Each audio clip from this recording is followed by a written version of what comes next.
Hello friends, welcome back once more on my channel Rajan universe. और आज के इस वीडियो में काफ़ी इंटरेस्टिंग टॉपिक के बारे में बात करने वाले हैं। जैसे कि आपको स्क्रीन पे दिख रहा होगा कि मैं यहाँ पे काफ़ी ज़्यादा इंपॉर्टेंट क्वेश्चन टॉप 20 जो आज का थर्ड सीरीज है उसको मैं लेकर आया हूँ। इसमें जो है कि DDU university BSc maths, bio और एग्रीकल्चर के स्टूडेंट देख सकते हैं। जिनके भी विषय में केमिस्ट्री देख रखा हुआ है वो स्टूडेंट देख सकता है। क्योंकि मैं डीडीयू का टॉपर भी रह चुका हूँ, इसलिए मुझे एक्सपीरियंस है कि किस प्रकार के क्वेश्चंस आते रहते हैं। ठीक है, और मैं आपको बता दूं कि ये जो इंपॉर्टेंट क्वेश्चन का सीरीज मैं ला रहा हूँ ये बहुत ही इंपॉर्टेंट क्वेश्चन है। मैं मतलब बता रहा हूँ कि आप अगर मेरे वीडियो को देख रहे हैं ना, तो पक्का है कि आप जो है कुछ ना कुछ मतलब आप मतलब एडमिशन पा सकते हैं अगर आप मतलब अप्रोच करें अच्छे तरीके से कि किस प्रकार का मैं क्वेश्चन बता रहा हूँ। ये नहीं है कि मतलब जो क्वेश्चन बता रहा हूँ वही आएगा, लेकिन ये पक्का है कि उसी प्रकार के क्वेश्चन जो है कि आएंगे। ठीक है, आज का यहाँ पे मैं 20 वीडियोस बना रहा हूँ। ठीक है, तो टाइम बिना मतलब ज़्यादा नुकसान किए हुए चलिए शुरू करते हैं आज का ये वीडियो। ठीक है, और आपसे एक रिक्वेस्ट है कि मैं बहुत ज़्यादा मतलब इस पे मतलब रिसर्च करता हूँ, फिर जाके उस पर मतलब क्वेश्चंस लाता हूँ। ठीक है, तो प्लीज़ वीडियो को जरूर मतलब चैनल को जरूर सब्सक्राइब करें। ठीक है, ताकि आगे जब भी मैं वीडियो लाऊं ताकि आपको मतलब उसका नोटिफिकेशन मिल सके। ठीक है, तो without wasting your time let us start today's video. Okay,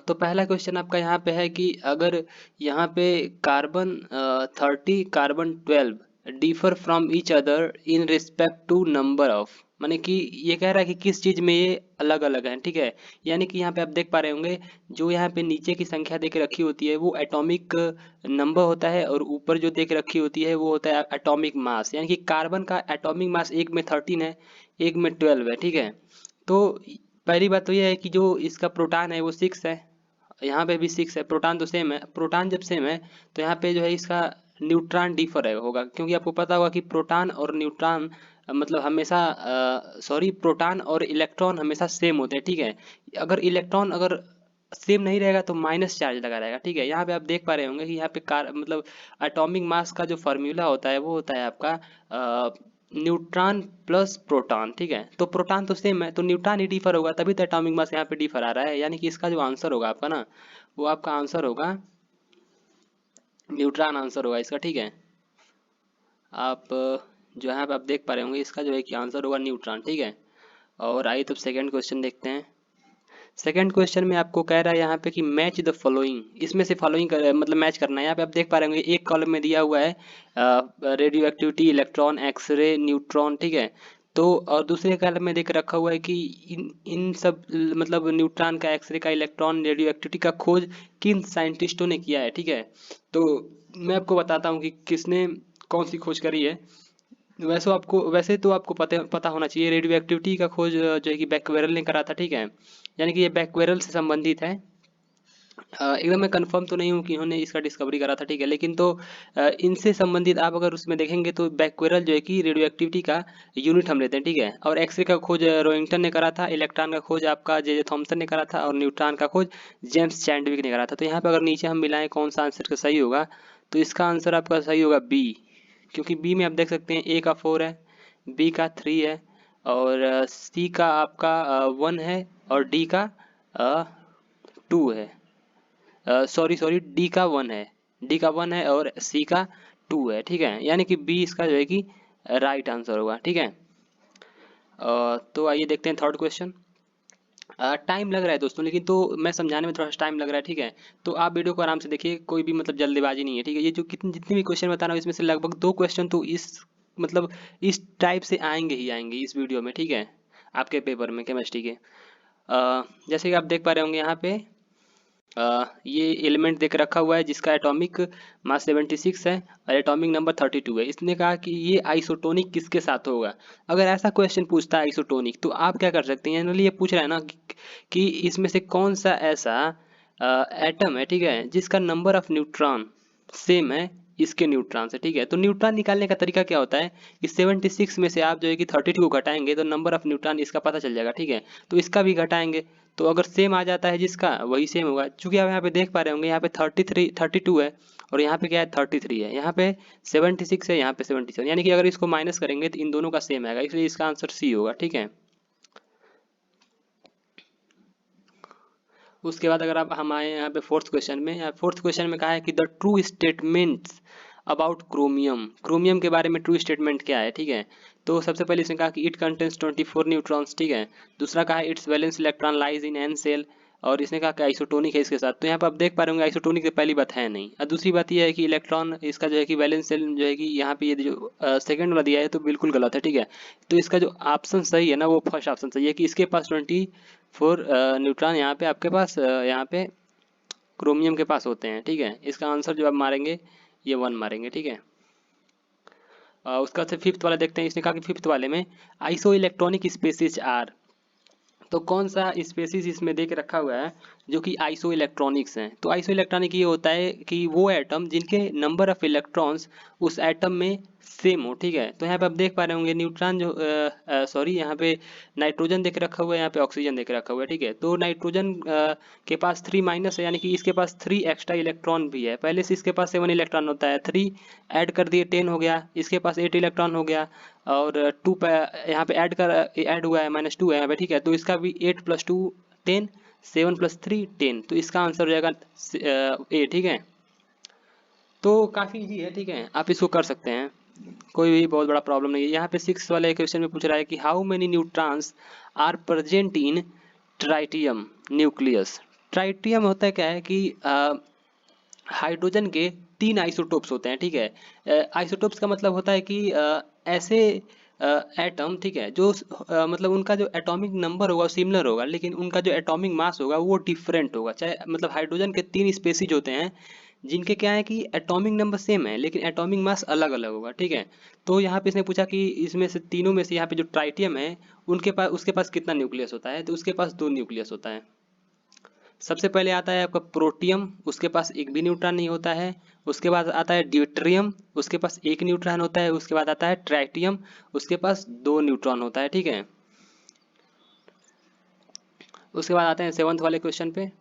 तो यहाँ हमको 7th वाले क्वेश्चन पूछ रहा है कि an atom contains 2 electron in K shells, 8 electron in L shell, 4 electron in M shell, the element is, यानी कि यहाँ पे देख पा रहे होंगे कि यहाँ पे 8 2 10 एंड 4 14 इलेक्ट्रॉन है, ठीक है। यानी कि कौन सा ऐसा आपका एलिमेंट है जिसका एटॉमिक मास जो होता है आपका वो आपका 14 होता है।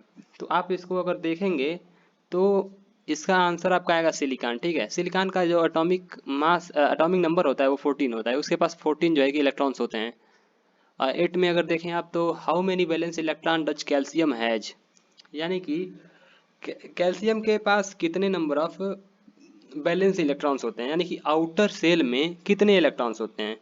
तो पहले सेल में 2 होगा, दूसरे सेल में 8 होगा, यानी कि पहले में 2, दूसरे में 8, तीसरे में 8, कितना हुआ आपका 8 और 8 कितना होता है 16, 17 18 बचा 2, यानी कि लास्ट सेल में 2 होगा, यानी कि इसका आंसर होगा 2, ठीक है। उसके बाद से 9th वाला आते हैं विच पेयर शोज आइसोबार्स। इसने कहा कि कौन सा पेयर जो है आइसोबार शो कर रहा है आप बताएं, ठीक है। तो आइसोबार वो होते हैं जिनके मास सेम होते हैं, तो बहुत आसान है। यहाँ पे 14 इसका मास है, इसका 14 मास है, तो इसका आंसर इसी हो जाएगा, इसमें कुछ सोचना ही नहीं है, ठीक है। बहुत तेजी में बता रहा हूँ ताकि आपका समय ज़्यादा ना ले सकूँ, ठीक है। उसके बाद से आ रहा है आपका the number of electrons and neutrons in an element are 18 and 20 respectively its mass is. तो इसने कहा कि इलेक्ट्रॉन इतना है और न्यूट्रॉन इतना है, तो आपको पता है कि एटॉमिक मास कैसे निकालते हैं, दोनों को प्लस कर देते हैं, तो प्लस करेंगे कितना आएगा 38 आएगा, ठीक है। तो इसका आंसर होगा 38, ठीक है। इसके बाद 11th वाला आ रहा है the number of electrons in the nucleus of chlorine is, यानी कि क्लोरीन के न्यूक्लियस में कितने इलेक्ट्रॉन्स होते हैं। तो पहले आपको बता दूं मैं, न्यूक्लियस में इलेक्ट्रॉन होता ही नहीं है, न्यूट्रॉन और प्रोटॉन होता है, इसलिए इसका आंसर होगा 0। इन सब चीज़ों का ध्यान रखें, आप ज़्यादा कंफ्यूज ना हो, ठीक है। उसके बाद से 12 वाला देख रखा हुआ है कि which is not true with respect to cathode rays. Cathode rays के साथ इसमें से कौन सा सही नहीं है, ठीक है। तो सबसे पहले कैथोड रेज आपने पढ़ा होगा कि वो क्या होता है, स्ट्रीम ऑफ इलेक्ट्रॉन्स होता है, और चार्ज पार्टिकल बीम्स भी होते हैं, और वो क्या नहीं हो सकते हैं, can be deflected by electric field, electric field के द्वारा डिफ्लेक्ट हो सकते हैं। क्यों डिफ्लेक्ट हो सकते हैं, क्योंकि इसके पास जो है कि चार्ज पार्टिकल है। जब चार्ज पार्टिकल को हम इलेक्ट्रिक फील्ड में रखते हैं तो वो डिफ्लेक्ट हो जाता है, अपने पाथ से डेविएट हो जाता है। लेकिन ये सी आंसर है ना, ये ट्रू नहीं है। ये इसने कहा कि moved with speed same as that of light, light की स्पीड से ये मूव करता है कैथोड रेज, तो मतलब उस लाइट के स्पीड से ये मूव नहीं करता है, ठीक है। ये थोड़ा सा कम, मतलब बहुत ज़्यादा कम नहीं होता है, लेकिन लगभग लगभग जो है कि स्पीड ऑफ लाइट से ये बहुत ज़्यादा कम नहीं है, लेकिन कम जरूर है, ठीक है। तो इसका आंसर सी होगा, ठीक है, क्योंकि यह तीनों सही हैं, तो मतलब जायज़ सा बात है कि सी जो है कि गलत होगा। उसके बाद 13 को अगर देखें तो यहाँ पे बता रहा है कि electronic configuration of phosphorus is, ठीक है। तो फास्फोरस का इसने पूछा हुआ है आपसे इलेक्ट्रॉनिक कन्फिग्रेशन क्या होगा। तो सबसे पहले आपको पता होना चाहिए कि फास्फोरस का एटॉमिक नंबर होता क्या है, ठीक है। तो आपको पता होना चाहिए एटॉमिक नंबर उसका होता क्या है, ठीक है। तो आप अगर देखेंगे तो फास्फोरस का आंसर सी आएगा, ठीक है। अ, उसका जो एटॉमिक नंबर होता है वो 15 होता ही है, आपको पता होना चाहिए, ठीक है। और यहाँ पे देख कर सी इसका आप राइट आंसर मारेंगे, ठीक है। उसके बाद 14 की अगर बात करें हम, तो इसने कहा है कि के plus ion has number of electrons कितना होगा। तो के पास जो एटॉमिक नंबर इलेक्ट्रॉन जो होते हैं वो 19 होते हैं, ठीक है। लेकिन यहाँ से एक जो है कि यहाँ पे इलेक्ट्रॉन हट गया है, ठीक है, क्योंकि यहाँ पे प्लस लगने का मतलब यही है कि यहाँ से एक इलेक्ट्रॉन हट गया है, ठीक है। तो जब एक इलेक्ट्रॉन यहाँ से हटा है, ठीक है, तो इसका आंसर होगा 18, ठीक है। 15 का क्वेश्चन यहाँ पे देख सकते हैं आप, यहाँ पे पूछा हुआ है कि which particle contains 2 neutrons and 1 proton. ये कौन इसमें से कौन सा पार्टिकल है जिसके पास 2 न्यूट्रॉन्स हैं और 1 प्रोटॉन है, ठीक है। तो 2 न्यूट्रॉन और 1 प्रोटॉन दोनों को प्लस करेंगे तो 3 आ जाएगा, यानी कि उसका एटॉमिक मास 3 होगा। तो यहाँ पे आप देख पा रहे होंगे इसका एटॉमिक मास ऊपर देके रखा हुआ है 3, तो इसका आंसर सी हो जाएगा, ठीक है। और 16 यहाँ पे देखिए आप, यहाँ पे दिया हुआ है कि अल्फा पार्टिकल। अल्फा पार्टिकल होता है क्या, आपको पता होना चाहिए। अल्फा पार्टिकल वो पार्टिकल होते हैं जिनके पास क्या होता है, 2 इलेक्ट्रॉन सिर्फ होता है और कुछ नहीं होता, ठीक है। उनके पास सिर्फ 2 इलेक्ट्रॉन होता है, वही अल्फा पार्टिकल्स होते हैं।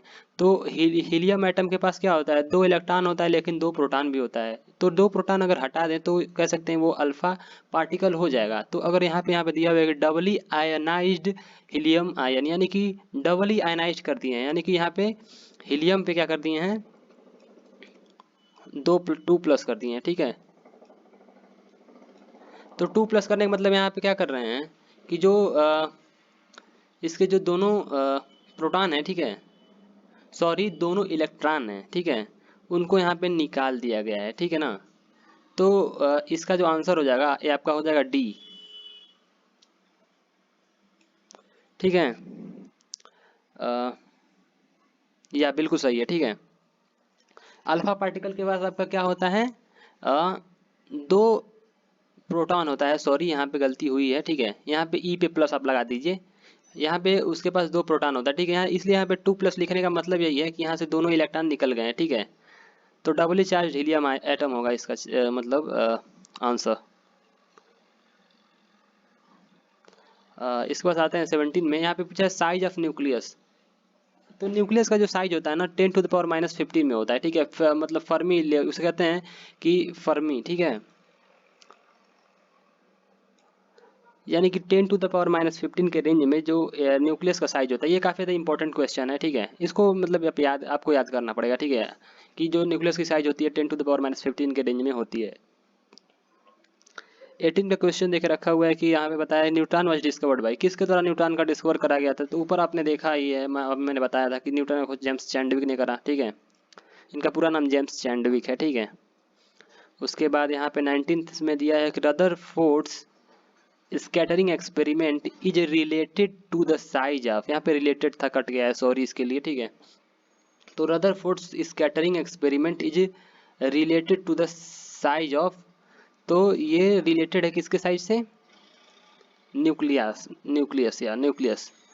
क्योंकि यहाँ पे रदरफोर्ड का जो स्कैटरिंग एक्सपेरिमेंट था वो जनरली फोकस किया गया था न्यूक्लियस को लेकर। यहाँ पे मतलब अल्फा बीम को जो है कि प्रोजेक्ट कराया गया था, वहाँ पे देखा गया था कि बहुत सारे रेज जो हैं कि डिफ्लेक्ट कर रहे थे, लेकिन कुछ रेज ऐसे थे जो डायरेक्टली वापस आ जा रहे थे, ठीक है। जनरली यहाँ पे न्यूक्लियस था और यहाँ से जब रेज करा जा रहा था, ठीक है, प्रोजेक्ट किया जा रहा था, तो कुछ रेज जो है कि इधर की तरफ जा रहे थे न्यूक्लियस से टकरा के, ठीक है। लेकिन कुछ रेज ऐसे थे जो बहुत कम रेज ऐसे थे जो वापस भी आ गए, जिससे ये पता चला कि यहाँ पे एक न्यूक्लियस है। तो रदरफोर्ड में यही पता किया गया था, ठीक है। और 20th क्वेश्चन का जो आंसर होगा वो आप देख सकते हैं, neutron are present in all atom accept.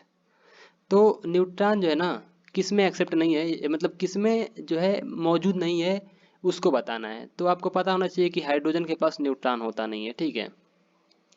इसलिए हाइड्रोजन का जो मास होता है वो 1 AMU के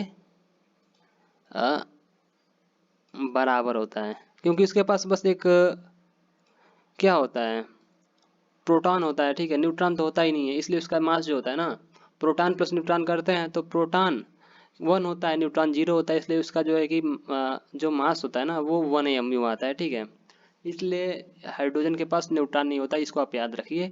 तो इसी के साथ मैं जो है कि अगले वीडियो में मिलूंगा आप लोगों से, ठीक है। तो एक बार रिक्वेस्ट जरूर करता हूँ कि चैनल को जरूर सब्सक्राइब करें, इससे हमें मोटिवेशन मिलता है, क्योंकि हमने नया अपना चैनल बनाया हुआ है, ठीक है।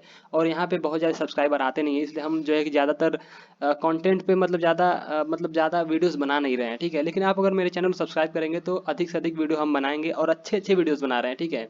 आप पीछे के वीडियो जरूर जाके देखिए, वहाँ पे मैंने इंपॉर्टेंट क्वेश्चन बना के रखे हुए हैं जनरल स्टडीज़ के, क्योंकि जनरल स्टडीज़ के एक भी वीडियो यूट्यूब पे नहीं है, ठीक है। तो आप जाके वहाँ जरूर देखिए। थैंक यू वेरी मच, मिलते हैं अगले वीडियो में।